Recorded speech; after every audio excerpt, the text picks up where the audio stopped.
Você já parou para pensar sobre o que acontece depois que partimos deste mundo? A Bíblia nos fala sobre a importância de ter uma relação com Jesus e o perigo de deixar esta vida sem Ele. No vídeo de hoje, exploraremos profundamente o tema O perigo de morrer sem Jesus. Descubra por que a presença de Jesus em nossas vidas pode fazer toda a diferença no nosso destino eterno. Fique conosco para entender como essa questão pode impactar o futuro de cada um de nós. Primeiro, precisamos entender o significado da palavra pecado e suas implicações após a morte. O pecado, na Bíblia, é como fazer coisas que Deus não aprova. É quando fazemos escolhas erradas que nos afastam de Deus. E o grande problema disso tudo é que o pecado tem consequências espirituais que podem afetar o destino eterno de uma pessoa após a morte. O pecado separa as pessoas de Deus, e a Bíblia nos diz que a consequência final do pecado é a morte espiritual, que é a separação eterna de Deus.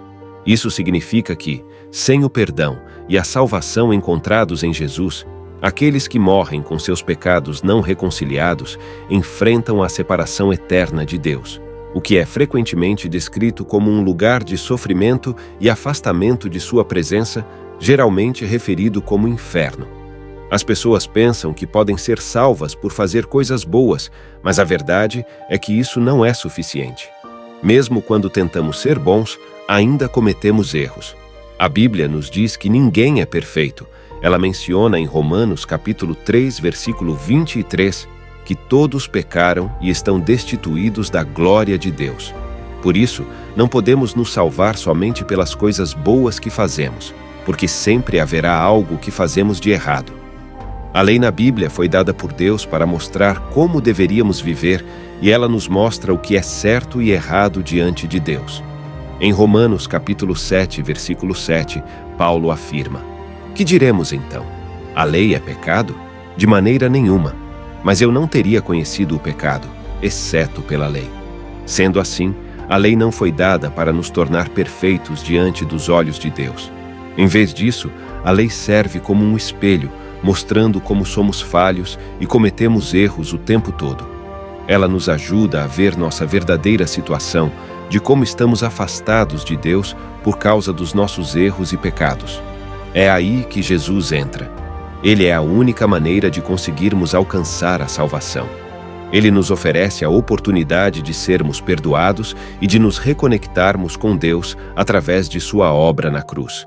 Não importa o quanto tentemos ser bons por nós mesmos, é somente através de Jesus que podemos encontrar a salvação.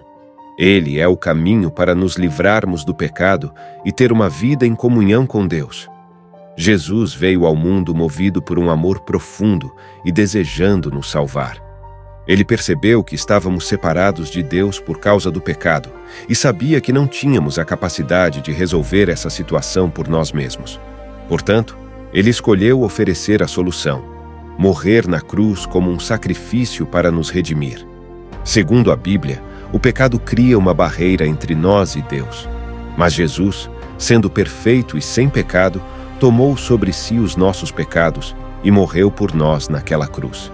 Ele fez isso para que pudéssemos ser perdoados e reconciliados com Deus, abrindo um caminho para restaurar nosso relacionamento com Ele. A morte de Jesus na cruz foi um sacrifício completo e perfeito aceito por Deus como pagamento pelos nossos pecados. Ele ofereceu sua vida como um resgate para nos salvar da condenação do pecado e da separação eterna de Deus. Por meio da obra de Jesus na cruz, somos salvos, quando colocamos nossa fé nele e aceitamos o presente da salvação que ele nos oferece. Não é por nossas próprias ações ou méritos, mas pela fé em Jesus Cristo como nosso Senhor e Salvador. Somente quando reconhecemos nossa necessidade do perdão de Deus, confessamos nossos pecados e confiamos em Jesus para nos salvar, é que somos reconciliados com Deus. Jesus é o único caminho para a salvação. Ele afirmou: "Eu sou o caminho, a verdade e a vida. Ninguém vem ao Pai, senão por mim." Assim, é somente por meio da obra redentora de Jesus na cruz que podemos ser salvos e ter a esperança da vida eterna e de uma relação restaurada com Deus.